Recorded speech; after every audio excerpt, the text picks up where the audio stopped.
Mes parents ont qualifié mon mariage de honte. Ils ont fait la fête sur un yacht avec ma sœur en or, puis ils m'ont vu épouser un président-directeur général de 50 00 00 00 00 € en direct à la télévision. Leur message? Où es-tu? Ma réponse? Juste un emoji qui rit. Avant de vous raconter comment mes parents ont découvert qu'ils avaient manqué le mariage de leur fille avec un milliardaire, et oui, ils l'ont découvert à la télévision nationale, et oui, c'était exactement aussi satisfaisant que cela en a l'air, j'ai besoin que vous compreniez quelque chose. Je n'ai pas épousé Ethan parce qu'il était riche. Je ne savais même pas qu'il était riche jusqu'à bien après être déjà tombée amoureuse de l'homme qui s'était présenté à une conférence de biotechnologie en chemise en flanelle et qui m'avait posé une question sur le repliement des protéines qui m'avait fait oublier qu'il y avait d'autres personnes dans la pièce. Je l'ai épousé parce qu'il était la première personne dans ma vie qui m'a vu me tenir dans une pièce et qui n'a pas regardé au-delà de moi pour trouver quelqu'un de plus intéressant. Toute ma vie, j'ai été la mauvaise fille. Pas la jolie. La jolie. Pas celle que ma mère présentait en premier à l'église ou dont elle parlait lors des dîners ou sur Facebook. Ça, c'était Ashley. 3 ans de plus. Blonde, capitaine des Pom-Pom Girls. Reine du bal de promo, 2 années de suite. Ashley pouvait entrer dans une pièce et la pièce se réorganisait autour d'elle, comme des meubles glissant à leur place. J'entrais dans la même pièce et les gens me demandaient de leur aller chercher un verre. Nous avons grandi à Adina, dans le Minnesota, qui, si vous ne connaissez pas Adina, est le genre de banlieue où les pelouses sont immaculées, où les sourires sont obligatoires et où tout le monde conduit quelque chose d'allemand. Ma mère, Linda, tenait la maison comme si elle s'attendait à recevoir une équipe de magazine à tout moment. Des fleurs fraîches sur la table d'entrée tous les lundis. Des dessous de verre assortis à la saison. Elle avait le don de faire en sorte que tout paraisse parfait de l'extérieur, ce qui était sa plus grande compétence et, je le réaliserai plus tard, sa seule. Mon père, Richard, était le genre de père qui disait que votre mère a de bonnes intentions de la même manière que d'autres personnes disent que c'est comme ça. Un haussement d'épaule verbal. Il travaillait dans les assurances, rentrait à 6 heures, lisait le journal et acceptait tout ce que Linda avait déjà décidé. Je ne pense pas qu'il était cruel. Je pense qu'il était juste fatigué. Fatigué. Fatigué d'une manière qui lui faisait choisir le silence à chaque fois, et le silence, quand votre enfant a besoin que vous preniez la parole, est en soi une forme de cruauté. Ashley était l'expérience qui confirmait leur hypothèse. Qu'ils étaient de bons parents, que leur famille était admirable, que le nom Aldridge signifiait quelque chose à Adina. J'étais le point de données qu'ils ne pouvaient pas expliquer, alors ils ne m'ont tout simplement pas incluse dans les résultats. J'ai eu des notes parfaites. Personne n'en a parlé. Je suis arrivé première à l'Expo Sciences régionale en 2e année de lycée. Maman a dit, c'est bien, chérie. De la même manière qu'elle l'aurait dit si je lui avais dit que j'avais trouvé une pièce de 25 centimes dans le canapé. J'ai obtenu une bourse d'études complète pour l'université du Minnesota. Papa a dit, eh bien, cela nous fait économiser de l'argent. Ashley a eu une note moyenne en sociologie ce même semestre, et maman lui a offert une journée au spa parce qu'elle avait travaillé si dur. Mais le moment, celui que je porte comme une pierre dans la poche de mon manteau, celui que je n'arrive pas à poser peu importe la distance que je parcours, s'est produit quand j'avais 16 ans. L'Expo Sciences de l'État. Le centre de convention de Minneapolis. J'avais passé 4 mois sur un projet de recherche concernant les revêtements résistants aux biofilms pour les implants médicaux. 4 mois de week-end dans le laboratoire de l'école. 4 mois où mon professeur de biologie, Monsieur Kessler, restait tard pour m'aider à calibrer les instruments. J'ai atteint les finales. Puis j'ai gagné. Ils ont appelé mon nom, et je suis monté sur cette scène dans un gymnase rempli d'inconnus. Les applaudissements étaient polis et génériques. Je tenais le trophée, en plastique doré bon marché, plus lourd qu'il n'y paraissait, et j'ai souri. Et un photographe du journal Star Tribune a pris une photo et a demandé, « Où est votre famille ?» J'ai répondu, « Ils sont occupés. » Ils étaient au banquet des Pom-Pom Girls d'Ashley. Je l'ai découvert plus tard parce que maman a publié cette photo de cet événement sur Facebook. Ashley dans son uniforme, Ashley avec son équipe. Ashley tenant un bouquet que quelqu'un lui avait offert pour être la plus enthousiaste. Cette photo. 0 mention d'une Expo Sciences de l'État. 0 mention de moi. Grand-mère June est venue. Elle a conduit 45 minutes depuis Saint-Paul dans sa vieille Buick, est arrivée en retard et s'est assise dans la dernière rangée avec son manteau encore sur elle. Elle était la seule personne dans cet auditorium qui m'appartenait. Après la cérémonie, elle m'a emmené dans un restaurant, a commandé des crêpes pour nous deux à 4 heures de l'après-midi et a dit « Vanessa, je veux que tu m'écoutes. Les personnes qui se présentent quand tu n'as rien sont les seules qui comptent. » Je pensais qu'elle était sentimentale. Elle était précise. Grand-mère June est morte il y a 3 ans. Doucement, dans son sommeil, comme elle faisait tout sans mettre personne d'autre mal à l'aise. Elle a laissé ses boucles d'oreilles en perles à Ashley. Elle m'a laissé son livre de recettes. Un gros classeur taché et en lambeaux, rempli de recettes écrites à la main avec des notes dans les marges comme « Ajouter plus de beurre ». Richard a tort. Et, celle-ci est pour la remise des diplômes de Vanessa. Peu importe quand cela sera. J'ai apporté ce livre de recettes avec moi quand j'ai déménagé à Minneapolis il y a 2 ans. Il repose sur le comptoir de ma cuisine. Entre la cafetière et une pile de courriers que j'ai toujours l'intention de trier. Je n'ai encore rien cuisiné à partir de ce livre. Je me dis que je suis trop occupé. La vérité est que j'ai peur que si je l'ouvre, je trouve quelque chose à l'intérieur qui me fasse pleurer. Et j'ai construit une vie spécifiquement conçue pour éviter de pleurer au sujet de la famille Aldridge. Le trophée, d'ailleurs, je l'ai gardé. Mais je ne l'ai jamais mis sur une étagère. Il est dans une boîte dans mon placard sous un manteau d'hiver que je ne porte plus. Pas exactement caché. Juste pas exposé. Parce que l'exposer signifierait qu'il avait de l'importance. Et admettre qu'il avait de l'importance signifierait admettre qu'ils auraient dû être là. Et admettre qu'ils auraient dû être là signifierait admettre qu'ils ont choisi de ne pas y être. Et je n'étais pas prête à faire le calcul là-dessus. Pas encore. J'ai déménagé à Minneapolis il y a 2 ans. Je me suis dit que c'était pour le travail d'ingénieur biomédical dans une entreprise en démarrage de technologie médicale. Bon salaire. Travail intéressant. Le genre de rôle où les gens lisaient réellement vos rapports et répondaient à vos courriels. Ce qui ressemblait à un miracle après 26 ans à être la note de bas de page de la famille. Mais c'était aussi la première fois que je vivais dans un endroit que ma mère n'avait pas décoré. Et le silence dans cet appartement n'était pas le silence d'être ignoré. C'était juste le silence. Le mien. Propre. Et vide. Et à moi. C'est là que j'étais silencieuse. Employée. Seule d'une manière qui ressemblait plus à un espace de respiration qu'à de la solitude, quand j'ai rencontré un homme en chemise en flanelle qui a tout changé. J'ai rencontré Ethan Cross un jeudi de février lors d'une conférence de biotechnologie au centre-ville de Minneapolis. Le genre de conférence où tout le monde porte des cordons et dit synergie sans ironie. Et où le café a le goût d'avoir été préparé en 2019 et de n'avoir jamais été mis à jour. Je présentais une affiche sur les revêtements de surface antimicrobiens, pas un discours principal. Pas un panel de présentation. Juste une affiche dans un couloir entre les toilettes et la table des collations. Le genre d'emplacement qui vous indique exactement votre rang. J'y avais passé 3 semaines. Mon patron m'a dit « Bon travail, Vanessa ». Et il s'est éloigné pour faire du réseautage avec quelqu'un de Boston. J'étais debout à côté de mon affiche en train d'expliquer les taux d'adhérence des biofilms à un homme qui attendait clairement juste pour aller aux toilettes, quand quelqu'un derrière moi a dit « Quel est votre seuil d'inhibition sur les souches à grammes négatifs ?» Je me suis retourné. Chemise en flanelle. Des jeans qui avaient réellement été portés. Pas achetés pour avoir l'air usé. Une étiquette avec un nom qui disait Ethan écrit au marqueur sur un autocollant vierge, aucune entreprise. Aucun titre. Juste le nom. Comme s'il l'avait rempli lui-même à la table d'inscription et ne s'était pas soucié du reste. Il avait peut-être 32 ou 33 ans. Des cheveux bruns qui avaient besoin d'une coupe. Une montre à son poignet gauche qui avait l'air de provenir d'une vitrine de station-service. Et des yeux qui faisaient quelque chose dont je n'avais pas l'habitude, me regarder directement. Pas l'affiche derrière moi. Pas balayer la pièce par-dessus mon épaule. Moi. J'ai répondu à sa question. Il en a posé une autre. Une meilleure. Puis une troisième qui m'a fait sortir mon ordinateur portable pour lui montrer des données brutes que je n'avais pas incluses dans la fiche parce que je pensais que personne ne s'en soucierait. Nous avons parlé pendant 2 heures. Nous avons manqué le discours principal. Nous avons manqué le déjeuner de réseautage.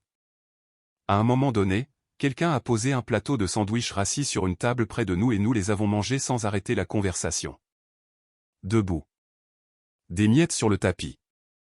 Et je me souviens avoir pensé, c'est la première fois dans ma vie professionnelle que quelqu'un est plus intéressé par mon travail que de découvrir qui je connais. Il m'a raccompagné au stationnement à étage par la suite. Sa voiture était une Subaru Outback vert foncé, vieille d'au moins 8 ans, avec une bosse sur le pare-choc arrière et des poils de Golden Retriever incrustés si profondément dans le siège arrière qu'ils constituaient essentiellement le rembourrage. Il y avait une tasse de voyage dans le porte-gobelet avec un logo d'université effacé que je n'arrivais pas tout à fait à lire et une pile de papier sur le siège passager maintenu par une pince à dessin. « Désolé pour la voiture », a-t-il dit.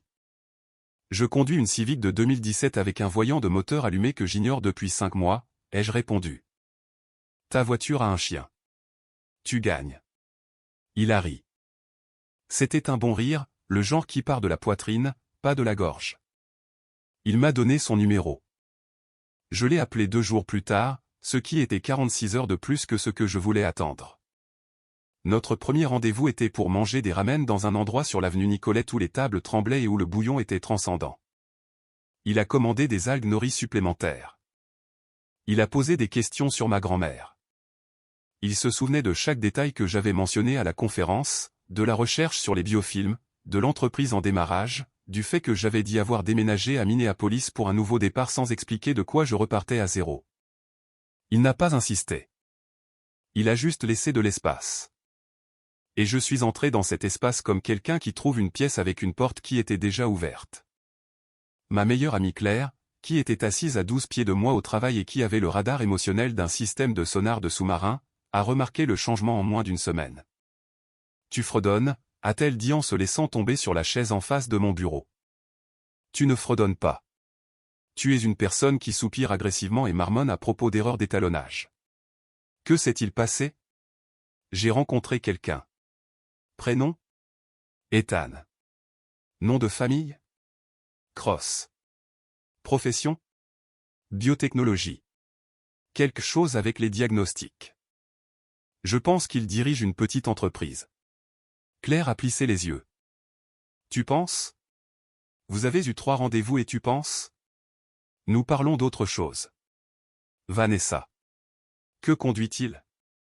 Une Subaru avec un chien à l'intérieur. Que porte-t-il? De la flanelle. Parfois un pull à col zippé. Claire s'est penchée en arrière et a regardé le plafond pendant un long moment.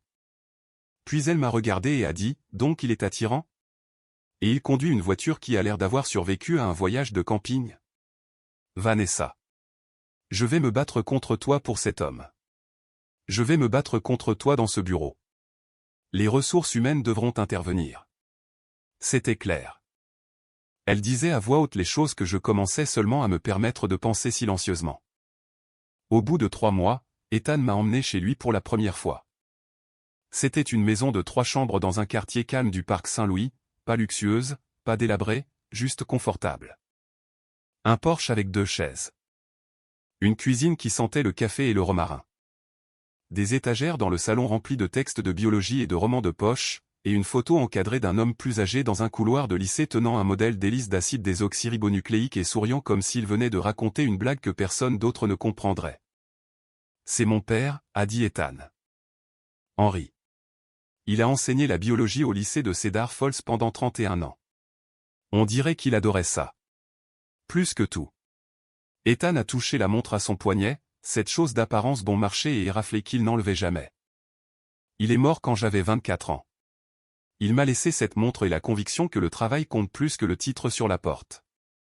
Je n'ai pas posé plus de questions. Pas ce soir-là. La façon dont il a touché cette montre m'a dit tout ce que j'avais besoin de savoir pour le moment, que l'homme qui se tenait devant moi dans une maison qui sentait le romarin était quelqu'un qui mesurait la richesse en choses qui ne pouvaient pas être déposées à la banque. Et quelque part à l'arrière de mon cerveau, dans la partie qui fonctionnait encore sur le système d'exploitation de ma mère, un petit calcul commençait déjà. Comment vais-je l'expliquer à mes parents? Comment puis-je le faire paraître assez impressionnant? Quel mot dois-je utiliser pour que maman ne fasse pas ça? Ce silence. Cette pause de 3 secondes. Qui signifie je suis déçu mais je dirais que c'est bien. Je détestais que ce calcul existe. Je détestais que même ici, dans la meilleure chose qui me soit jamais arrivée, mon premier instinct ait été de le traduire dans une langue que ma mère accepterait. Avez-vous déjà présenté quelqu'un que vous aimez à votre famille et les avez-vous regardés mesurer cette personne comme un meuble, en vérifiant si elle correspondait à la pièce? C'est ce que je redoutais déjà. Et je ne leur avais même pas encore dit. 6 mois après le restaurant de ramen sur Nicolette, Ethan m'a demandé en mariage. Nous étions dans sa cuisine. Il avait mal préparé des pâtes, parce qu'Ethan pouvait construire une entreprise d'une valeur de 1 milliard d'euros mais ne pouvait pas cuisiner des penne sans les transformer en ciment, et il a sorti la bague de sa poche comme s'il me tendait un stylo. Pas de genoux à terre. Pas de discours. Juste, je veux être marié avec toi. Je me fiche des détails. Je veux juste être officiellement reconnu comme le gars qui a le droit de s'asseoir en face de toi au dîner pour le reste de sa vie. La bague était simple. Un fin anneau en or avec une petite pierre qui accrochait la lumière du plafond de sa cuisine. Pas un diamant de la taille d'un voyage de culpabilité, ce que Derek avait donné à Ashley, présenté sur un toit à Cabo, photographié sous 11 angles pour Instagram. La bague d'Ethan avait l'air d'avoir été choisie par quelqu'un qui prêtait attention à ce que je portais réellement, ce qui n'était presque rien sur mes mains. Jamais. Parce que je passais mes journées dans un laboratoire où les bijoux étaient un risque de contamination. J'ai dit oui avant qu'il ne termine sa phrase. Puis j'ai mangé les pâtes terribles parce qu'il les avait préparées pour moi, et cela comptait plus que la texture. Ensuite, j'ai dû appeler ma mère. Je suis resté assise dans l'allée d'Ethan pendant 12 minutes avant de composer le numéro.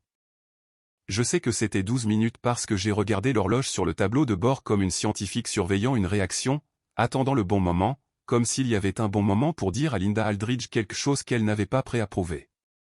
Elle a décroché à la deuxième sonnerie. Vanessa? Je parlais justement à ton père du voyage d'Ashley à Sedona. Elle a envoyé les photos les plus magnifiques. As-tu vu ces histoires? Non, maman. Écoute, j'ai des nouvelles. Oh. Ethan m'a demandé en mariage.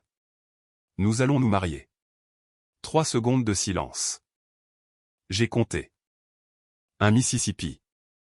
2 Mississippi. 3 Mississippi.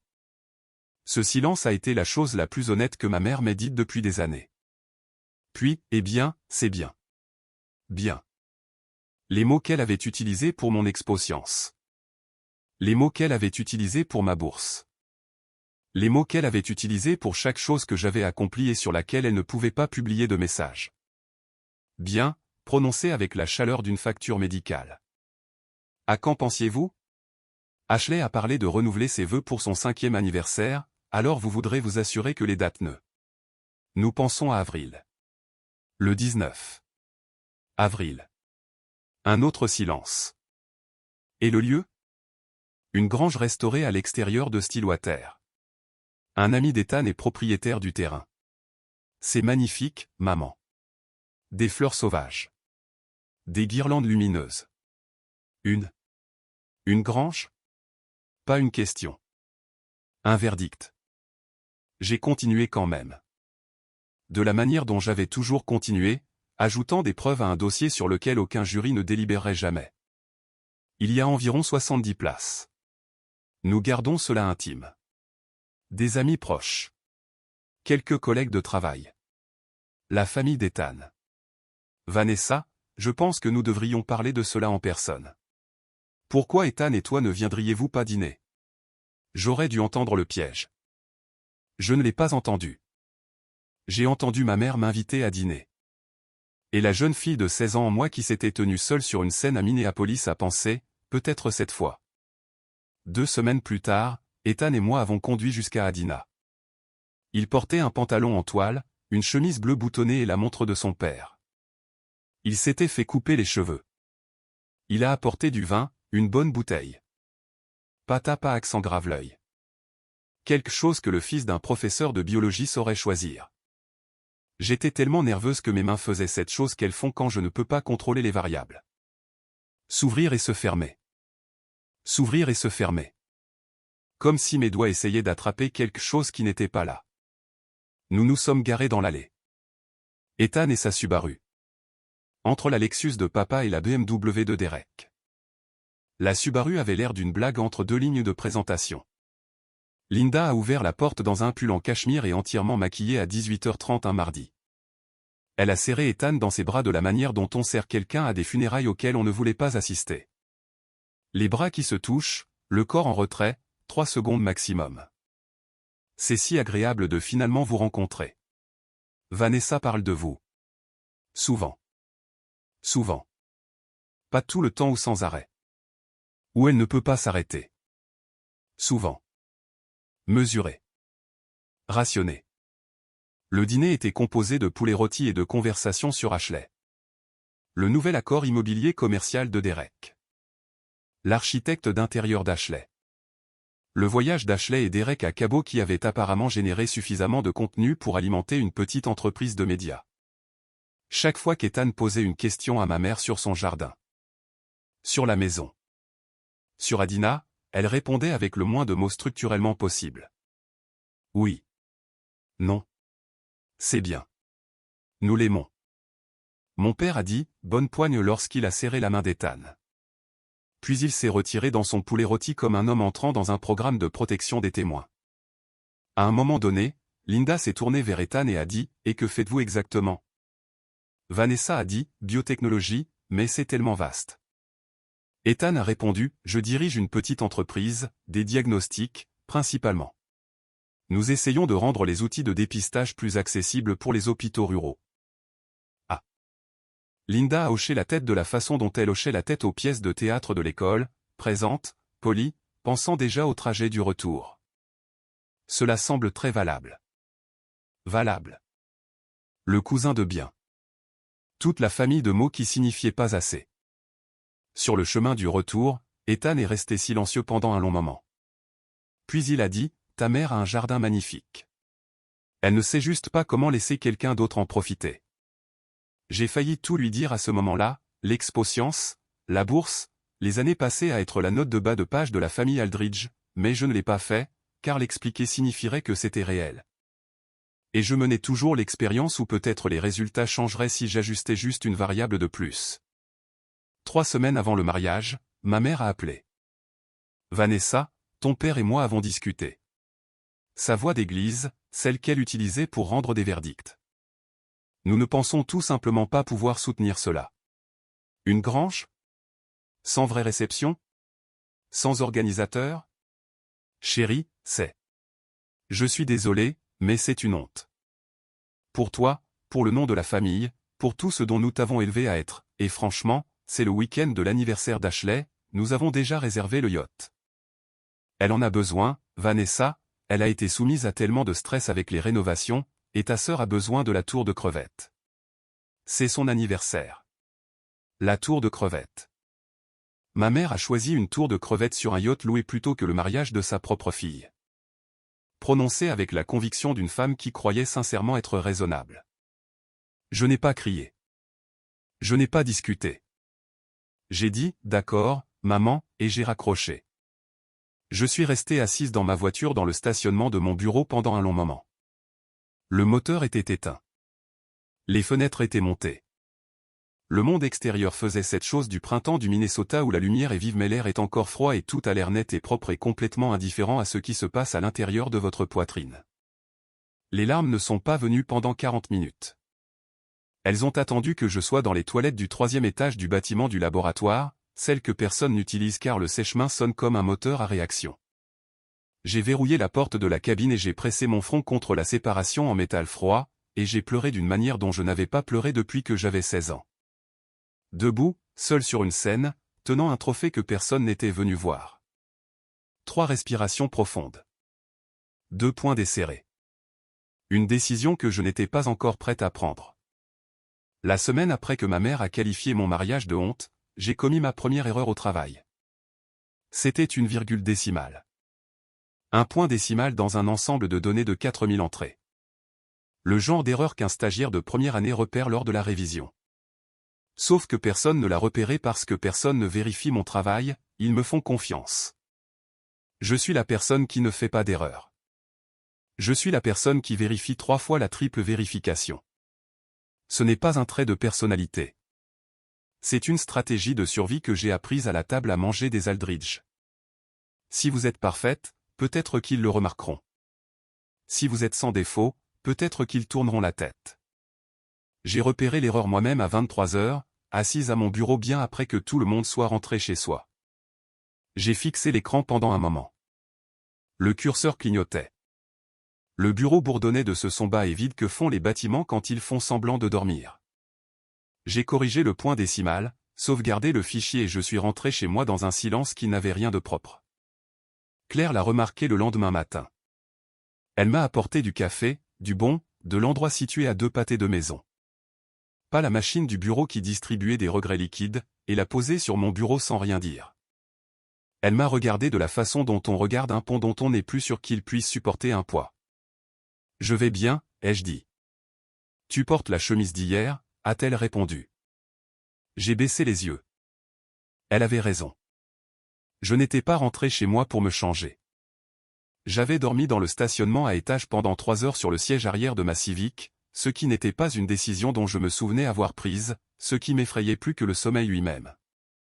Les jours suivants ont bougé de la façon dont l'eau bouge sous la glace, lentement, lourdement, allant vers un endroit que l'on ne peut pas voir. Je suis allé au travail. Je suis rentré à la maison. J'ai mangé ce qui était disponible, ce qui était principalement des céréales et le reste d'un sac de bretzel qui était devenu mou. L'appartement est devenu plus silencieux, non pas parce que quelque chose y avait changé, les mêmes murs, les mêmes meubles, la même cafetière, à côté du livre de recettes de grand-mère June, mais parce que j'étais plus silencieuse à l'intérieur, comme si je rétrécissais, occupant moins d'espace. Ethan appelait tous les soirs. Je répondais parce que ne pas répondre générerait des questions, et les questions nécessitaient une énergie que je canalisais ailleurs, pour me tenir debout, pour me brosser les dents, pour le processus mécanique d'être une personne qui fonctionne. Comment vas-tu? Bien. Occupé. Des trucs de travail. Tu veux que je vienne? Non, je vais bien. Vraiment. Juste fatigué. Je n'allais pas bien. Je faisais la chose que j'avais faite toute ma vie, collecter des points de données qui prouvaient que je ne comptais pas et refuser d'accepter la conclusion. Ma mère a choisi un yacht. Mon père n'a rien dit. Ma sœur n'a pas appelé. L'expérience était terminée. Les résultats étaient tombés. Et j'étais toujours debout au banc d'essai, ajustant des variables, vérifiant la contamination, recalibrant des instruments, parce que si j'arrêtais de mener l'expérience, je devrais lire les résultats, et les résultats disaient, tu n'as jamais été assez pour eux, et tu n'allais jamais l'être. Un jeudi soir, 8 jours après l'appel téléphonique, j'ai commencé à déballer une boîte que je n'avais jamais complètement déballée depuis mon arrivée à Minneapolis. Elle reposait dans le placard du couloir derrière l'aspirateur. Je ne sais pas pourquoi je l'ai ouverte ce soir-là. Peut-être parce que j'avais épuisé toutes les façons de l'éviter. Peut-être parce que l'appartement était si silencieux que ne rien faire semblait plus bruyant que de faire quelque chose. À l'intérieur. De vieux manuels scolaires. Une paire de chaussures que je ne me souvenais pas de posséder. Un dossier de relevé de notes de l'université. Et tout au fond, sous un manteau d'hiver que je n'avais pas porté depuis 3 ans, le trophée. Du plastique doré bon marché. Plus lourd qu'il n'y paraissait. La gravure légèrement décentrée. Première place à l'Expo Science de l'État du Minnesota. 2014. Je l'ai tenu à 2 mains. De la façon dont on tient quelque chose de fragile même si ça ne l'est pas, parce que la chose elle-même n'est pas fragile, ce qu'elle représente l'est. Je me suis assise par terre. Pas une décision. Mes jambes ont juste cessé de fonctionner et le sol était là. L'appartement était sombre à l'exception de la lumière de la cuisine, qui jetait une longue bande jaune sur le sol du couloir et s'arrêtait juste avant l'endroit où j'étais assise. Comme si même la lumière ne m'atteignait pas tout à fait. Et c'est alors que c'est arrivé. Pas une révélation. Pas un coup de foudre. Juste une clarté lente et terrible. Comme un objectif qui fait la mise au point sur quelque chose que vous plissez les yeux pour voir depuis 28 ans. J'avais joué pour un auditorium vide toute ma vie. Chaque diplôme. Chaque nuit passée tard au laboratoire. Chaque ensemble de données parfait. Chaque rapport sans faille. Chaque courriel soigneusement rédigé à ma mère en utilisant un vocabulaire que j'avais calculé pour impressionner. Tout cela était des preuves dans un procès que je construisais depuis que j'avais 16 ans. La preuve que je valais la peine d'être vu. La preuve que je comptais. Une plaidoirie finale prononcée devant un jury qui avait quitté la salle d'audience avant même que je n'y entre. Ma mère n'a pas annulé sa venue à mon mariage parce qu'il était dans une grange. Elle a annulé parce que c'était facile. Parce que j'avais passé toute ma vie à rendre facile de m'ignorer en n'exigeant jamais d'être vu. J'allais toujours bien. Toujours capable. Toujours celle qui n'avait besoin de rien. Et ainsi ils ne m'ont rien donné et ont appelé cela juste. Le trophée reposait sur mes genoux comme une question à laquelle je ne savais pas comment répondre. Le livre de recettes de grand-mère June était sur la table basse. Je l'avais apporté là à un moment donné. Je ne me souviens pas quand. Je ne l'ai pas ouvert. Je l'ai juste regardé depuis le sol. Ce classeur abîmé rempli de recettes d'une femme qui a conduit 45 minutes dans une buick pour me regarder gagner quelque chose, qui a commandé des crêpes à 16 heures et a appelé cela une célébration. Les personnes qui se présentent quand tu n'as rien sont les seules qui comptent. Je ne me suis pas levé ce soir-là. Je me suis assise sur le sol jusqu'à ce que mon dos me fasse mal et que la lumière de la cuisine me brûle les yeux et que le trophée laisse une empreinte rouge sur mes paumes où je l'avais serré sans m'en rendre compte. Puis Ethan était là. Je n'avais pas répondu à ses appels depuis 2 jours. Il n'a pas demandé la permission de venir. Il a utilisé la clé de rechange que je lui avais donnée des mois auparavant et ne s'est pas annoncé. Il est juste apparu dans le couloir en t-shirt et en jean avec la montre de son père, et il m'a vu sur le sol dans le noir tenant un trophée en plastique, et il n'a pas dit un mot. Il s'est assis à côté de moi, assez près pour que nos épaules se touchent. Il n'a pas demandé ce qui n'allait pas. Il n'a pas proposé de solution. Il n'a pas dit que ça allait aller ou qu'il ne me méritait pas ou aucune des choses que les gens disent quand ils veulent t'aider mais ne savent pas comment. Il est juste resté assis là, dans l'obscurité, sur le sol avec moi. Après un long moment, je ne sais pas combien de temps car le temps s'arrête de fonctionner correctement quand on est si bas, il a dit doucement, mon père avait l'habitude de dire quelque chose. Il disait que tu ne dois à personne une version de toi-même qui les mette à l'aise. Je n'ai pas répondu, mais quelque chose a changé. Pas une réparation. Pas même proche d'une réparation. Juste une fissure microscopique dans quelque chose qui avait été scellé hermétiquement pendant très longtemps, et à travers cette fissure, la plus fine ligne de lumière. Si tu étais assise sur ce sol en tenant un trophée d'une vie que personne n'avait applaudi, irais-tu quand même jusqu'au bout du mariage? Ou l'annulerais-tu juste pour arrêter de souffrir? Je ne me suis pas levé ce soir-là. Mais le lendemain matin, j'ai ouvert le livre de recettes. Le livre de recettes s'est ouvert avec un craquement. Comme le font les vieux classeurs quand le plastique est devenu rigide et que les pages se sont installées les unes dans les autres comme des passagers endormis sur un long vol. Je me suis assise à la table de la cuisine avec du café que j'avais réellement préparé, pas réchauffé, pas sauté, et j'ai tourné à la première page. L'écriture de grand-mère June était petite, inclinée et complètement sûre d'elle-même. La première recette était pour des biscuits au bas beurre. Dans la marge, elle avait écrit « Trop de farine et ce sont des briques, pas assez et ils sont tristes. » La vie fonctionne de la même manière. En dessous, avec une encre différente, ajoutée des années plus tard. Richard n'est pas d'accord. Richard a tort. J'ai presque souri. Presque. J'ai tourné les pages lentement. Rôti de bœuf avec des notes sur quel boucher faire confiance. Un gâteau au citron marqué pour Pâques. Sauf si personne ne le mérite cette année-là. Gratin de haricots verts avec le mot non écrit au stylo rouge et encerclé 3 fois, ce qui, j'ai supposé, était son verdict sur le plat lui-même. Chaque recette avait des notes. Pas seulement des notes de cuisine, des notes de vie. Des observations. Des opinions. Le classeur entier était moins un livre de cuisine et plus le commentaire continu d'une femme sur 60 ans passée à nourrir des gens qui le méritaient parfois et parfois non. J'ai atteint l'intérieur de la couverture arrière et je me suis arrêté. Là. À l'encre bleue. Avec une écriture plus régulière que le reste, comme si elle avait pris son temps. Comme si elle savait que celle-ci comptait, il y avait une inscription. Pour Vanessa, qui n'a jamais eu besoin de la permission de personne pour être extraordinaire. Cuisine quelque chose de merveilleux. Puis mange-le toi-même. June. Je l'ai lu 3 fois. La première fois, les mots sont juste restés là, plats sur la page. La deuxième fois, ils ont commencé à réarranger quelque chose dans ma poitrine, de la façon dont les plaques tectoniques se déplacent, lentement, profondément, invisible depuis la surface mais changeant toute la géographie en dessous.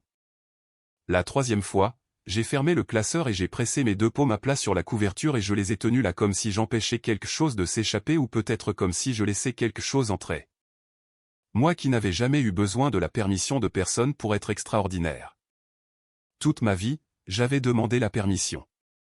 Pas à voix haute, j'étais trop fier pour ça. Trop Aldridge pour ça. Mais chaque rapport que j'avais perfectionné. Chaque diplôme que j'avais obtenu. Chaque fois que je m'étais faite plus petite à table pour qu'Ashley puisse être plus grande, c'était une demande de permission. Tamponnée et soumise à une femme qui n'a jamais même ouvert l'enveloppe.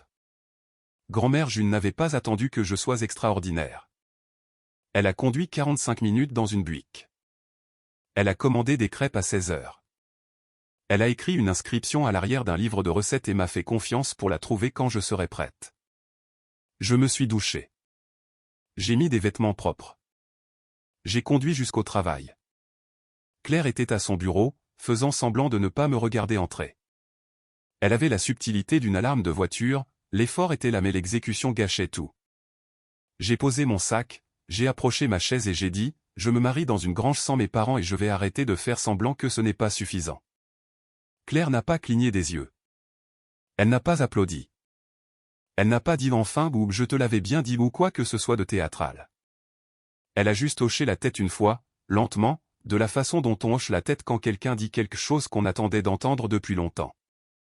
Puis elle a dit, bien. J'ai déjà acheté une robe, elle a des poches.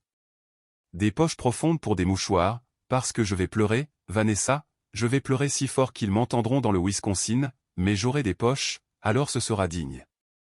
Pour la première fois en 2 semaines. J'ai ri. Pas un grand rire. Le genre qui s'échappe avant que l'on puisse l'attraper, comme un oiseau s'échappant par une fenêtre que l'on avait oublié de fermer, mais c'était réel, et le réel était suffisant. Ce soir-là, j'ai conduit jusqu'à la maison d'Ethan. Il était dans la cuisine, sans cuisiner, juste debout là avec une tasse de thé, regardant par la fenêtre son jardin où la neige fondait enfin en plaques de boue et où le premier vert pâle de quelque chose essayait de pousser. Il s'est retourné quand il m'a entendu entrer et son visage a fait la chose qu'il faisait toujours quand il me voyait, un petit réarrangement. Comme si tout se mettait à la bonne place. Et, a-t-il dit. Et. J'ai posé mes clés sur le comptoir. Faisons cela. Tout cela. La grange, les 63 personnes, les fleurs sauvages, la propriété de ton ami. Je veux les guirlandes lumineuses, les chaises dépareillées et la liste de lectures que nous avons faites lors de ce voyage à Duluth. Ouais. Ouais. J'ai fini d'attendre un public qui ne vient pas.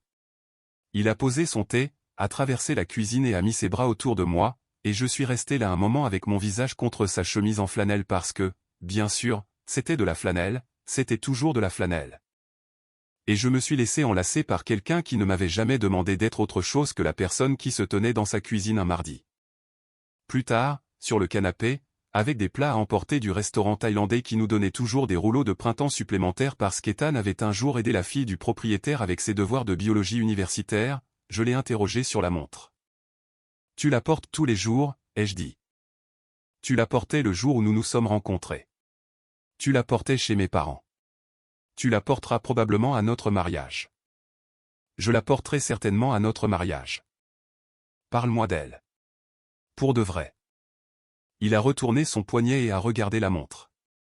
Une Timex, éraflée, le verre rayé par des années de contact avec des paillasses de laboratoire et des comptoirs de cuisine, et la friction quotidienne d'être sur un poignet qui construisait des choses. Mon père a acheté cette montre en 1991, a-t-il dit, dans un Kmart à Cedar Falls. Il venait d'obtenir son premier poste d'enseignant. 23 ans, professeur de biologie, un salaire de départ si bas qu'il a eu droit à des bons d'alimentation pendant les 2 premières années. Il a acheté la montre parce qu'il disait qu'un professeur devrait toujours savoir quelle heure il est. Il l'a portée tous les jours pendant 31 ans. Premier jour d'école. Dernier jour d'école. Réunion parents-professeurs. Le jour où j'ai obtenu mon diplôme d'études secondaires.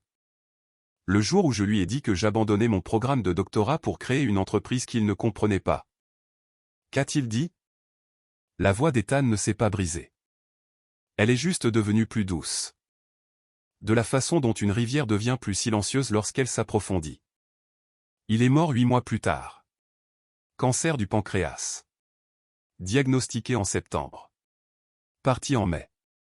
Il n'a jamais vu Hélion. Jamais vu l'introduction en bourse. Jamais rien vu de tout cela. Ethan a fait une pause.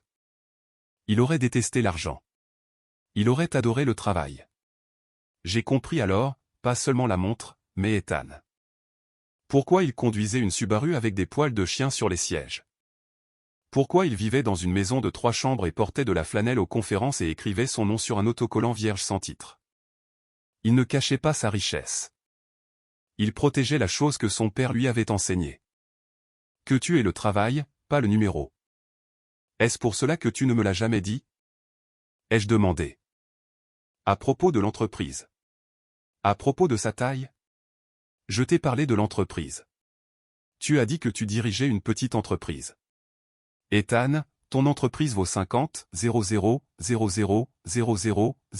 d'euros. Elle n'est pas petite. Je l'ai dévisagée.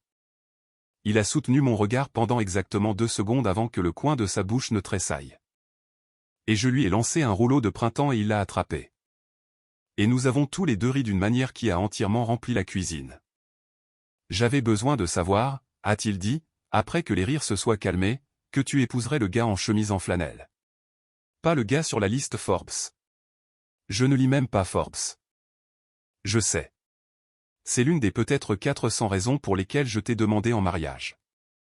2 jours plus tard, Ethan a mentionné la façon dont il mentionne tout ce qui est important, avec désinvolture, tout en faisant quelque chose de non lié, dans ce cas, en remplissant le bol d'eau du chien, qu'une amie productrice demandait à présenter notre mariage pour un reportage télévisé. Une série sur les mariages non conventionnels. Ethan avait toujours dit non, mais la productrice était également impliquée dans la collecte de fonds annuelle de la Fondation Hélion, et la publicité aiderait leur initiative de soins de santé en milieu rural. Ce serait une petite équipe, a-t-il dit. 2 caméras. De bon goût, ont-ils promis. J'y ai réfléchi moins de temps que je n'aurais probablement dû. Bien sûr. Pourquoi pas? Ce n'est pas comme si mes parents allaient regarder. Ethan a levé les yeux du bol d'eau. Tu es d'accord avec ça? Ethan, mes parents ont choisi une tour de crevettes plutôt que mon mariage. Je pense que j'ai épuisé ma capacité à me soucier de ce qu'ils pensent de mes apparitions médiatiques. Il a hoché la tête. Il n'a pas insisté. Il n'insistait jamais. Il s'avère qu'organiser un mariage sans sa mère est étonnamment efficace. Personne n'a pleuré sur les couleurs des serviettes. Personne ne s'est disputé au sujet du plan de table. Personne n'a appelé pour dire que les fleurs étaient mauvaises ou que les invitations étaient trop décontractées ou que le lieu était une honte pour le nom de la famille. Claire et moi avons pris chaque décision en moins de 10 minutes, généralement pendant le déjeuner, généralement en riant de quelque chose qui n'avait rien à voir avec les mariages. Ce fut, sans exagération, le processus de planification le plus paisible de l'histoire du mariage. Et quelque part au milieu de tout cela, j'ai réalisé quelque chose auquel je ne m'attendais pas. Je ne planifiais pas seulement un mariage sans mes parents.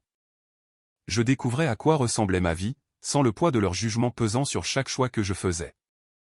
C'était léger. C'était d'une légèreté terrifiante et merveilleuse. Le mariage était dans 3 semaines. J'avais une robe à finir de coudre, une grange à décorer et 0 parents au premier rang. Et pour la première fois en 28 ans, ce calcul ne m'a pas rendu triste. Il m'a juste rendu libre. J'ai cousu la robe moi-même. Non pas parce que je ne pouvais pas m'en offrir une, je le pouvais, à peine, si je puisais dans le compte d'épargne que je construisais depuis mon premier chèque de paie à 19 ans, mais parce que grand-mère June m'avait appris à coudre. Et porter quelque chose qu'elle avait touché me donnait l'impression d'être plus proche de l'avoir là que n'importe quel tissu acheté en magasin ne pourrait jamais le faire. Ce n'était pas de la haute couture. Le corsage était simple. En satin de coton blanc. Ajusté. Avec de petits boutons que j'avais trouvés dans un magasin de tissus du nord-est de Minneapolis dirigé par une femme somalienne nommée Amina, qui a jeté un œil à mon croquis et a dit « Vous voulez romantique mais pas précieux. » J'ai exactement le matériel. Elle avait raison. La jupe était trapèze, de longueur T, parce que je me mariais dans une grange, et une traîne cathédrale aurait ramassé assez de foin pour nourrir un cheval. J'ai doublé les poches. Oui, des poches. Claire aurait fait une émeute autrement, avec une bande de tissu provenant de l'un des vieux tabliers de grand-mère June. Bleu avec de minuscules fleurs blanches. Quelque chose d'emprunté. Quelque chose de bleu. Quelque chose de June. La robe m'a pris 3 week-ends. Je me suis piqué le doigt tellement de fois que le dé à coudre est devenu un accessoire permanent. Mais chaque point était une phrase dans une conversation avec une femme qui n'était plus là. Et au moment où j'ai ourlé le dernier bord, j'avais dit tout ce que j'avais besoin de dire. Le 19 avril est arrivé de la façon dont les jours importants arrivent toujours, déguisés en jours ordinaires. Le réveil a sonné à 6 heures. Le soleil était déjà levé, ce qui semblait être un bon signe. Bien que je sois une scientifique et que je ne crois pas aux signes. Je crois aux données. Et les données ce matin la disaient, ciel dégagé, 58 degrés Fahrenheit, vent du sud-ouest à 7 miles par heure, des conditions parfaites pour une cérémonie en plein air dans une grange à l'extérieur de Stillwater. Marcus, l'ami d'Ethan, était propriétaire du domaine, une grange laitière restaurée sur 40 acres de terres agricoles vallonnées du Minnesota. Marcus avait fait fortune dans les dispositifs médicaux, avait vendu son entreprise à 40 ans, et passait maintenant son temps à restaurer de vieux bâtiments et à cultiver des tomates anciennes. Il a offert la grange le jour où Ethan lui a annoncé que nous étions fiancés et a refusé d'accepter le moindre euro pour cela. « Tu m'as construit mon premier prototype dans ton garage », a dit Marcus. « La moindre des choses que je puisse faire est de te donner un endroit pour te marier qui n'a pas d'éclairage fluorescent. » La grange était magnifique. Pas magnifique selon Pinterest, réellement magnifique. Des poutres grossièrement taillées. De larges planchers de bois. D'énormes portes coulissantes qui s'ouvraient sur un champ où l'herbe commençait tout juste à repousser après l'hiver. Claire et moi avions accroché des guirlandes lumineuses au plafond, des centaines d'entre elles. Blanc chaud, drapé en boucles lâches qui faisaient briller tout l'espace comme l'intérieur d'une lanterne. Le matin même, il s'est passé quelque chose que je n'avais pas prévu et que je n'aurais pas pu prédire.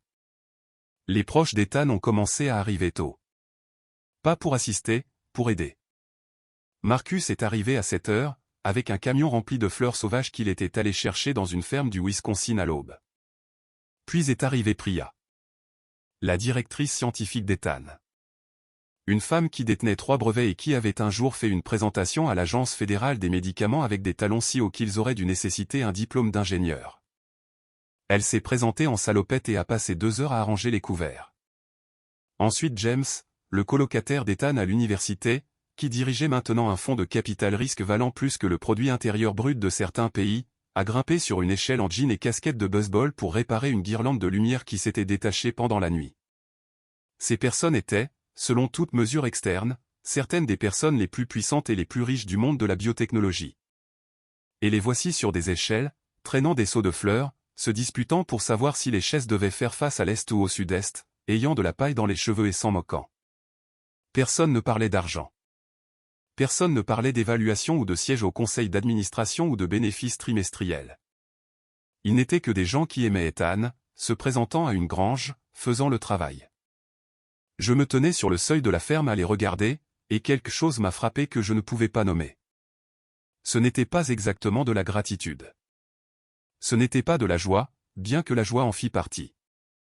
C'était quelque chose de plus désorientant, le sentiment de voir, pour la première fois, à quoi ressemble une communauté quand ce n'est pas une performance. Quand se présenter n'est pas une transaction. Quand les gens accrochent des lumières dans une grange, non pas parce qu'ils seront photographiés en train de le faire, mais parce que quelqu'un qu'ils aiment se marie et que les lumières ont besoin d'être accrochées. Ma mère avait passé toute ma vie à organiser une version de la communauté qui n'était en réalité qu'une gestion de l'auditoire. Des amis de l'église, des connaissances du quartier, des contacts de l'association des parents d'élèves, tous soigneusement arrangés, tous servant l'image de la famille Aldridge. Ce que je regardais à travers la porte de cette ferme était le contraire. C'était désordonné et bruyant, et quelqu'un avait déjà renversé un vase et personne n'avait crié à ce sujet. À 14 heures, je me suis habillé dans une petite chambre à l'étage de la ferme. Juste moi et Claire. Pas de cortège nuptial. Pas de mère pour fermer ma fermeture et Claire dans le dos tout en murmurant des conseils que je n'avais pas demandés. Claire m'a aidé avec les 3 boutons que je ne pouvais pas atteindre, et quand elle a eu fini, elle a reculé et m'a regardé et ses yeux se sont remplis immédiatement. Des poches, a-t-elle dit en montrant sa propre robe. dignité intacte. Tu pleures déjà. Ce sont des larmes structurelles. Porteuses. Elles soutiennent toute l'opération. Je me suis tourné vers le miroir. La femme qui me regardait portait une robe qu'elle avait cousue elle-même, avec le tissu du tablier de sa grand-mère caché dans la doublure, debout dans une ferme du Minnesota sur le point d'épouser un homme dans une grange. Aucun photographe n'avait été convoqué pour immortaliser le moment. Aucune publication Facebook n'avait été rédigée. Personne à Adina ne le savait ou ne s'en souciait. Et pour la première fois de ma vie, je n'ai pas vu la mauvaise fille. Je n'ai pas vu la fille invisible. Je n'ai pas vu la fille sur la scène ou la femme dans les toilettes du laboratoire ou la fille qui n'était jamais tout à fait assez. J'ai juste vu une femme qui avait choisi sa propre vie et qui était sur le point d'y entrer avec ses deux propres pieds. Mes mains tremblaient. Pas de peur. De quelque chose qui vivait en dessous de la peur, dans un endroit pour lequel je n'avais pas de nom. Le sentiment de se tenir sur le seuil d'une vie que vous avez choisie au lieu d'une vie que vous avez jouée. La vibration d'une porte qui s'ouvre, que vous avez construite vous-même. À 15 heures, 63 personnes étaient assises sur des chaises dépareillées dans une grange remplie de fleurs sauvages et d'une lumière chaude. L'équipe de télévision était là, 2 caméras. Discrète, nichée dans les coins, une productrice nommée Sandra qui avait promis ou vous ne saurez même pas que nous sommes là et qui, jusqu'à présent, tenait cette promesse. Il n'y avait pas de musique de procession. J'avais choisi le silence à la place. Pas le silence des pièces vides ou des téléphones sans réponse, un autre genre. Le silence d'une respiration retenue. 63 personnes, silencieuses, se tournant pour me regarder me tenir seul sur le seuil de la grange. J'ai remonté l'allée toute seule. Pas de père pour me donner en mariage. Pas de bras auxquels me tenir. Juste le son de mes chaussures sur le plancher de bois et le bruissement des fleurs sauvages dans la brise, venant des portes ouvertes, et 63 personnes qui s'étaient présentées pour aucune autre raison que parce qu'elles voulaient être là. Ethan se tenait à l'autre bout dans un costume bleu marine qui était la plus belle chose que je l'avais jamais vu porter, ce qui n'était pas une barre très haute mais il la franchit magnifiquement. La cravate de son père, un truc en tricot bordeaux des années 90 qui n'avait aucune raison d'avoir l'air aussi parfait, était nouée légèrement de travers. Et à son poignet, accrochant la lumière des 300 guirlandes lumineuses, se trouvait la Timex à 12 € d'un Kmart à Cedar Falls. Il m'a regardé marcher vers lui avec une expression que je n'avais vue qu'une seule fois auparavant, le jour de la conférence où j'avais affiché mes données brutes et où tout son visage s'était réarrangé parce qu'il avait trouvé quelque chose d'intéressant. Sauf que maintenant, la chose intéressante, c'était moi. Dans une robe avec des poches. Marchant seul. Ses vœux étaient courts parce qu'Ethan ne gaspillait pas les mots. J'ai passé 10 ans à construire une entreprise. Mais la chose la plus importante que j'ai jamais construite est le courage de me tenir à côté de quelqu'un qui n'a pas besoin que je sois autre chose que cela. Il a touché la montre. Mon père t'aurait bien aimé. Il aurait aimé que tu ne te soucies pas du reste. Mes vœux étaient plus courts parce que j'avais appris de ma grand-mère que les choses les plus importantes tiennent sur la couverture arrière d'un livre de recettes. J'ai passé toute ma vie à collecter des preuves que je n'étais pas suffisante. Tu es la première hypothèse que je n'ai pas besoin de prouver. Tu es juste vrai. Claire a pleuré. Elle avait raison au sujet des poches. Elles étaient structurelles. Après la cérémonie, nous avons dansé dans la grange sur une liste de lectures que nous avions créée lors d'un voyage à Duluth. Un mélange chaotique de Fleetwood Mac et de hip-hop des années 90 et d'une chanson de Patsy Cline qui a fait se balancer tous les plus de 40 ans et a fait faire semblant de ne pas se balancer à tous les moins de 40 ans. Marcus a porté un toast qui portait principalement sur un prototype raté et seulement légèrement sur l'amour. Priya a attrapé le bouquet et l'a immédiatement tendu à James, qui a pris la couleur d'une tomate. L'équipe de télévision a filmé silencieusement. Sandra a tenu sa promesse. J'ai complètement oublié qu'ils étaient là, ce qui était soit un témoignage de leur professionnalisme, soit du fait que je n'étais, pour la première fois de ma vie, pas en train de jouer pour une caméra réelle ou imaginaire. Le reportage a été diffusé 4 jours plus tard, aux heures de grande écoute. Je l'avais complètement oublié. Ma mère, non. Le reportage a été diffusé un mardi soir, 4 jours après le mariage. Ethan et moi étions sur le canapé en train de regarder un documentaire sur les pieuvres, son choix, parce qu'Ethan croyait que les céphalopodes étaient les ingénieurs les plus sous-estimés de la planète, et j'avais appris à choisir mes batailles. Mon téléphone était sur le comptoir de la cuisine, face vers le bas, où il vivait paisiblement depuis le mariage. Claire a envoyé un message en premier, tout en majuscule, sans ponctuation. Allume la chaîne 7 tout de suite, fais-le maintenant Vanessa, je ne plaisante pas. J'ai montré le message à Ethan. Il a plissé les yeux. Oh, a-t-il dit. Ce truc a été diffusé ce soir? Nous ne l'avons pas allumé. Claire a envoyé un message de suivi. C'est magnifique, ils ont montré les vœux, la grange est incroyable, et ils ont mis sa valeur nette à l'écran. Ethan a fermé les yeux lentement, de la façon dont un homme le fait quand il se souvient de quelque chose qu'il aurait dû anticiper. Sandra, a-t-il dit. Je lui avais dit pas de bandeau d'information. Que disaient les bandeaux? Probablement mon nom et l'entreprise et un chiffre dont je n'aime pas parler. Le chiffre de 50, 00, 00, 00, 00 d'euros. 5 points de techniquement, mais qui compte? Sandra compte. Sandra l'a mis à la télévision nationale. Il s'est frotté le visage des deux mains. Je vais lui envoyer un courriel très diplomatique. Tu vas lui envoyer une corbeille de fruits parce que tu ne sais pas comment être méchant avec qui que ce soit. C'est aussi possible. Nous sommes retournés au pieuvre. Mon téléphone a vibré sur le comptoir quelques fois de plus. Je ne l'ai pas vérifié. La pieuvre construisait un abri avec des coquilles de noix de coco, et honnêtement, cela semblait plus pertinent pour ma vie que tout ce qui se passait sur la chaîne 7. Je n'ai pas découvert ce qui s'était passé dans le salon d'Ashley avant 2 semaines, quand Ashley m'a appelé pour la première fois depuis le mariage, la première fois qu'elle m'appelait volontairement depuis peut-être 3 ans.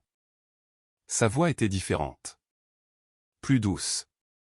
Comme si quelqu'un avait baissé un volume que je ne savais pas qu'elle avait. Elle m'a dit qu'ils étaient dans son appartement. Maman, papa. Les restes du gâteau d'anniversaire de la fête sur le yacht sur la table basse. La télévision était allumée en arrière-plan, comme elle l'était toujours dans n'importe quelle pièce occupée par Linda, pas pour la regarder, mais pour le sentiment ambiant que le monde continuait de tourner en dehors de son contrôle. Le reportage sur le style de vie a commencé. Une série sur les mariages non conventionnels. Ashley a dit que maman n'y prêtait pas attention jusqu'à ce qu'elle entende mon nom. Puis la caméra a montré la grange, les fleurs sauvages, les guirlandes lumineuses. Puis moi, dans ma robe, marchant seul dans l'allée. Puis Ethan, avec la cravate de son père, et en bas de l'écran, Ethan Cross, fondateur et président-directeur général, Système biologique et Lyon. Valeur nette estimée, 52 00 00 00 00 euros. Ashley a dit que la fourchette de maman a frappé l'assiette si fort qu'elle a ébréché la porcelaine. Papa a posé son café et ne l'a pas repris. Ashley a dit que la pièce est devenue complètement immobile. Et puis maman a dit, et c'est une citation directe, car Ashley l'a répété 3 fois pour s'assurer que j'avais bien entendu, cela ne peut pas être vrai. Cela ne peut pas être vrai. 6 mots. Pas, je suis heureuse pour elle. Pas, elle était magnifique. Pas, nous aurions dû être là. Juste, cela ne peut pas être vrai. Parce que dans le monde de ma mère, la mauvaise fille n'épouse pas un milliardaire. La mauvaise fille épouse quelqu'un qui conduit une Subaru et porte une montre de chez Kmart et c'est ça l'histoire. C'est la seule version qu'elle avait autorisée. Les messages vocaux ont commencé 17 minutes après la fin du reportage. Je le sais parce que mon téléphone les a enregistrés et que j'ai lu les transcriptions plus tard, une par une, avec l'intérêt clinique d'une chercheuse examinant les résultats d'une expérience qu'elle n'avait pas conçue. Le premier. À 20h32. Vanessa, où es-tu? Rappelle-moi. Nous avons vu qu'il y avait un appel-moi. Le deuxième. À 20h54. Chérie, nous venons de voir le plus merveilleux reportage à la télévision. Ton mariage avait l'air magnifique. J'aurais aimé que tu nous dises qu'il était filmé. Nous aurions adoré être là. Le troisième. À 21h41. J'ai toujours dit à ton père qu'Ethan était spécial. N'est-ce pas, Richard? J'ai dit ça dès le premier dîner. J'ai dit qu'il avait quelque chose en lui. Je pouvais entendre mon père en arrière-plan de celui-là. Linda. Juste. Richard. Je parle à ma fille. Le quatrième est arrivé le lendemain matin, à 7h15, ce qui signifiait que ma mère avait passé la nuit à recalibrer tout son récit et s'était réveillée avec un nouveau brouillon. Je ne comprends pas pourquoi tu ne nous as pas parlé du truc à la télévision. Nous aurions adoré être là. Tu sais à quel point la famille compte pour nous. C'est blessant, Vanessa. Je me sens très exclu. Exclu. Ma mère, qui avait choisi un yacht et une tour de crevettes plutôt que mon mariage, se sentait exclue du reportage télévisé dont elle ignorait l'existence sur l'événement auquel elle avait refusé d'assister. L'audace n'était même plus impressionnante. C'était juste triste. Ashley m'a dit plus tard que les appels de l'église avaient commencé le lendemain. Les amis de Linda, celles à qui elle avait dit que je traversais une phase, celles à qui elle avait assuré que le mariage dans la grange était un embarras mineur qui ne se reflèterait pas sur la famille. Chacune d'entre elles avait vu le reportage ou en avait entendu parler par quelqu'un qui l'avait vu. Linda. Pourquoi n'étiez-vous pas au mariage de votre propre fille? Linda. Étiez-vous au courant pour l'entreprise? Linda. J'ai vu la plus belle cérémonie. Était-ce vraiment une grange? Cela ressemblait à quelque chose tiré d'un magazine. L'histoire soigneusement construite par ma mère selon laquelle Vanessa était la fille difficile. La têtue. La fille qui insistait pour faire les choses de la manière difficile s'est effondrée en un seul cycle d'information. Non pas parce que je l'avais exposée. Non pas parce que j'avais riposté. Mais parce que la vérité avait été diffusée sur la chaîne 7 à 20h un mardi, et que la vérité n'avait pas besoin de mon aide. Ashley était silencieuse à la fin de l'appel. Puis elle a dit quelque chose que je n'attendais pas. La grange avait l'air vraiment bien, Vanessa. Je le pense vraiment. Elle te ressemblait. Je ne savais pas quoi répondre à cela. Alors j'ai dit, merci, H. Et puis, après une pause si longue que j'ai cru qu'elle avait raccroché, Derek et moi avons eu 200 personnes à notre mariage. Un organisateur. Un fleuriste. Un quatuor à cordes. Et je ne me souviens pas quels étaient mes vœux. Elle a raccroché avant que je puisse répondre. Mais je l'ai entendu, le son d'une femme se tenant au bord d'une question à laquelle elle n'était pas prête à répondre. Je connaissais ce son. Je l'avais fait toute ma vie. Mon téléphone avait 14 appels manqués le lendemain matin. J'ai lu chaque notification. Puis j'ai pris une décision. Je me suis assise à la table de la cuisine le lendemain matin avec mon téléphone face vers le haut devant moi. 14 appels manqués de Linda. 3 de Richard. Un d'Ashley, mais celui-là je l'avais déjà rappelé. Les transcriptions des messages vocaux s'alignaient sur l'écran comme des résultats de laboratoire, chacun racontant la même histoire sous un angle légèrement plus désespéré. Ethan a préparé du café.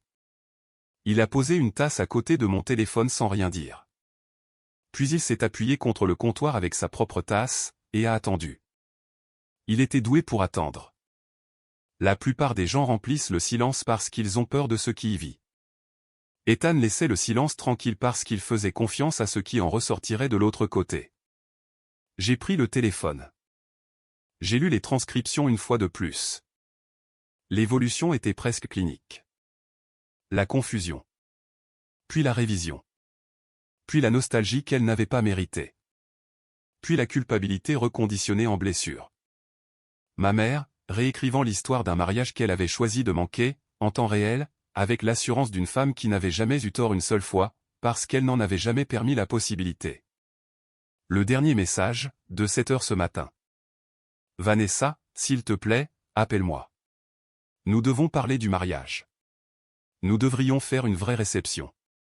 J'ai des idées. Elle avait des idées. Bien sûr qu'elle en avait. Elle avait toujours des idées pour la vie d'Ashley. Pour le silence de Richard.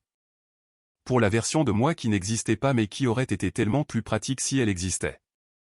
Linda Aldridge avait passé 57 ans à arranger le monde dans une forme qui la confirmait, et maintenant un seul bandeau d'informations un mardi soir l'avait réarrangé dans l'autre sens, et elle se démenait pour reprendre le contrôle d'une histoire qui n'avait jamais été la sienne à raconter. J'ai tapé un seul caractère. L'emoji qui rit. Celui avec des larmes. Je l'ai regardé sur l'écran pendant un moment, ce minuscule visage jaune qui disait tout ce que j'avais passé 28 ans à essayer de dire avec des diplômes et des trophées et des ensembles de données parfaits. Puis j'ai appuyé sur envoyer. J'ai posé le téléphone face vers le bas sur la table. Pas de longues lettres. Pas de liste détaillée de griefs. Pas de confrontation finale où je me tenais dans son salon et prononçais le discours que j'avais répété 1000 fois sous la douche. J'avais imaginé ce discours pendant des années, celui où je lui parlais enfin de l'expo-science, de la bourse qu'elle avait ignorée d'un haussement d'épaule, de chaque publication Facebook qui mettait Ashley en vedette et m'effaçait. Dans mon imagination, le discours se terminait toujours par elle en train de pleurer. Avec elle comprenant. Avec elle disant « Je suis désolé, Vanessa, je te vois maintenant ». Mais je n'avais plus besoin de ce discours. Parce que ce discours était encore une performance. Une plaidoirie finale pour un jury que j'avais déjà congédié. J'ai dit à Ethan, je ne suis pas en colère contre eux. J'ai juste fini de me traduire dans une langue qu'ils ont refusé d'apprendre. Il a hoché la tête. J'ai regardé le livre de recettes sur le comptoir. Abîmé. Taché. Maintenu ensemble par l'obstination et un élastique, que grand-mère Junie avait probablement mis en 2014. Je l'ai ouvert à une page vers la fin, une croustade aux myrtilles, marquée de l'écriture de June avec une petite étoile, et la note, le gâteau de célébration de Vanessa. Pour chaque fois qu'elle gagne quelque chose, ce qui arrive toujours. Je veux faire une croustade, ai-je dit. Alors je l'ai fait. J'ai préparé la croustade aux myrtilles de grand-mère June un mercredi matin à Minneapolis, pendant que mon téléphone reposait face vers le bas sur la table, et que mon mari lisait le journal au comptoir, et que le chien, un golden retriever nommé Kepler. Parce qu'Ethan nommait tout d'après des scientifiques, dormait sur le sol de la cuisine, les pattes en l'air. L'appartement sentait le beurre et les myrtilles et la cassonade, et en dessous de tout cela, quelque chose de plus vieux et de plus silencieux, l'odeur d'une cuisine où quelqu'un prêtait autrefois attention. J'ai suivi la recette exactement, sauf pour le beurre, où les notes de marge de June disaient le plus avec un soulignement si profond qu'il cabossait la page suivante. Alors j'en ai ajouté plus. Pendant que la croustade cuisait, je suis allé au placard du couloir et j'ai sorti la boîte que j'avais déballée ce soir-là sur le sol. Le trophée de l'Expo Science était toujours à l'intérieur, niché dans un manteau d'hiver. Je l'ai pris. Plastique doré bon marché, gravure légèrement décentrée, plus lourd qu'il ne devrait l'être pour ce qu'il coûte. Je l'ai porté dans la cuisine et l'ai posé sur l'étagère au-dessus de la cuisinière, entre une herbe en pot que j'avais toujours l'intention d'arroser et une photo encadrée de grand-mère June au restaurant, souriant devant des crêpes. Le trophée avait sa place là, non pas parce qu'il prouvait quoi que ce soit, non pas parce que quelqu'un le verrait et comprendrait ce qu'il signifiait, mais parce qu'il était à moi. Et cette étagère était à moi. Et cette cuisine était à moi. Et pour la première fois, c'était le seul public qui comptait. Le minuteur du four a sonné. J'ai sorti la croustade dorée et bouillonnante sur les bords, pas parfaite, pas digne d'un magazine, mais exactement comme il fallait. Ethan a posé son journal. Kepler s'est réveillé. J'ai servi 2 bols. Et nous nous sommes assis sur le canapé et avons mangé la croustade aux myrtilles à 10 h du matin un mercredi, parce qu'il ne restait personne pour nous dire que c'était mal. Mon téléphone a vibré une fois de plus. Je n'ai pas regardé. Ethan, la bouche pleine, ta mère? Moi, la bouche encore plus pleine, probablement. Tu vas bien? Je me suis adossé au canapé. Le chien a posé sa tête sur mon pied. La croustade était chaude et l'appartement était silencieux et le trophée était sur l'étagère où il devait être. Je mange la croustade aux myrtilles de ma grand-mère avec mon mari un mercredi matin. Je vais mieux que bien. Le téléphone a vibré à nouveau. Je l'ai laissé faire. Certaines portes ne se ferment pas en claquant. Elles se ferment avec une recette de croustade et un trophée en plastique et un emoji qui rit envoyé à une femme qui ne comprendra jamais pourquoi c'était la seule réponse que sa fille avait encore à donner.